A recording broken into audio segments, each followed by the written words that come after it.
A new chapter in Tunisia's struggle for democracy.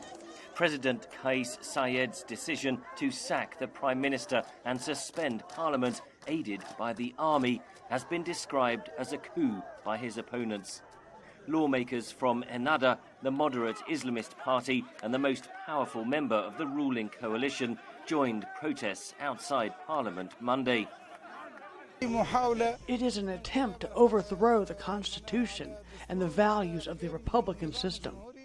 The president invoked emergency constitutional powers as he announced the suspension of Parliament. Speaking late Monday, he rejected accusations of a coup.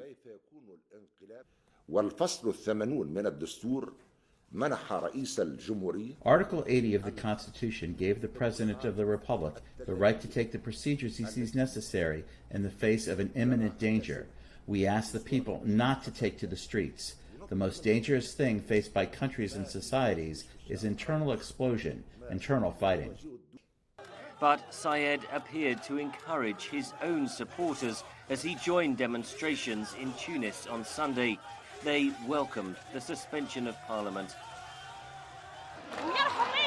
We have taken back our country. This is the first time I've gone out to the streets to celebrate. The crisis has exposed Tunisia's enduring political divides, now played out in violent street clashes. This group attacked offices of the Ennahda party Monday. Meanwhile, police raided and closed down the Tunis offices of news broadcaster Al Jazeera. The political crisis follows months of disputes and deadlock. Tunisia's economy shrank by 8% last year after the pandemic hit the tourism sector. The converging crises have seen frequent street protests in recent months. Well, there's legitimate grievance behind the turmoil today. There is the COVID-19 pandemic. The growing turmoil is essentially dictated by the numbers and the spiraling death toll, which is the second highest on the continent. And the second is endemic corruption, which the post-democratic system has been unable to cater for. Washington says it is concerned about developments and is in touch with Tunisian leaders.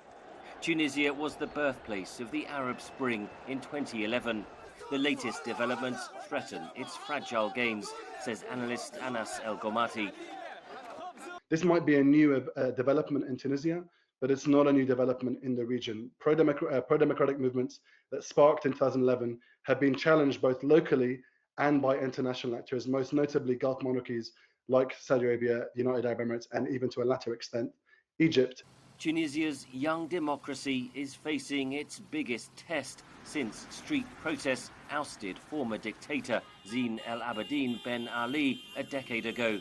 And the outcome could have ramifications across the Arab world. Henry Ridgewell for VOA News, London.